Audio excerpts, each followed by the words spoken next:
आचार्य श्री विद्यानंद मुनिराज से हमें जो मार्गदर्शन मिलता है वो इन 9 संकल्पों को और मजबूती देते हैं।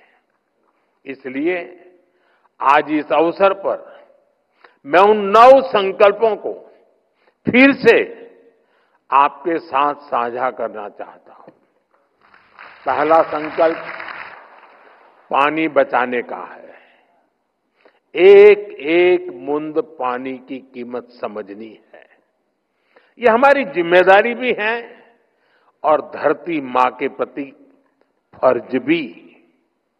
दूसरा संकल्प, एक पेड़ मां के नाम। हर कोई अपनी मां के नाम एक पेड़ लगाए, उसे वैसे ही सींचे जैसे मां हमें सींचती रही है। हर पेड़ मां का आशीर्वाद बने। तीसरा संकल्प स्वच्छता का। साफ सफाई सिर्फ दिखावे के लिए नहीं, ये भारत की अहिंसा है। हर गली, हर मोहल्ला, हर शहर स्वच्छ हो। हर किसी को इस काम में जुटना है। चौथा संकल्प वोकल फॉर लोकल। जिस चीज में किसी भी भारतीय का पसीना हो, जिसमें हिंदुस्तान की मिट्टी की खुशबू हो,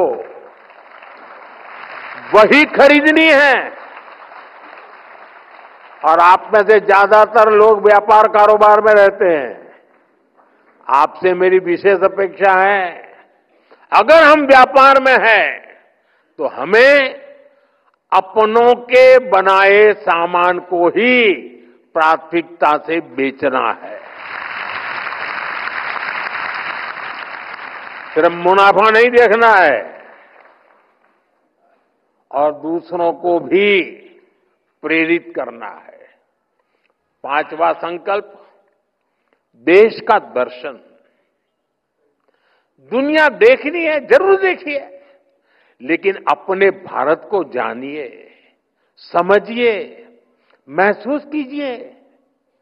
छठा संकल्प नेचुरल फार्मिंग अपनाने का। हमें धरती मां को जहर से मुक्त करना है। खेती को रसायनों से दूर ले जाना है। गांव गांव में प्राकृतिक खेती की बात पहुंचानी है। ये हमारे पूज्य महाराज साहब जूते न पहने इतने से बात नहीं चलेगी। हमें भी तो धरती मां की रक्षा करनी होगी।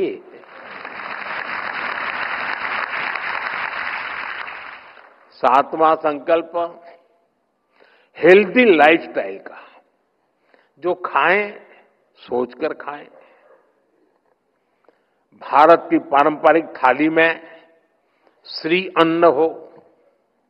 हमें भोजन में कम से कम 10% तेल भी कम करना है। इससे मोटापा भी जाएगा और जीवन में ऊर्जा भी आएगी। आठवां संकल्प योग और खेल का है।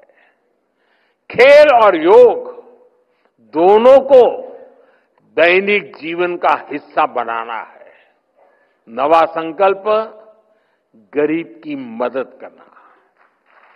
किसी गरीब की हैंड होल्डिंग करना, उसे गरीबी से निकलने में मदद करना, यही असली सेवा है।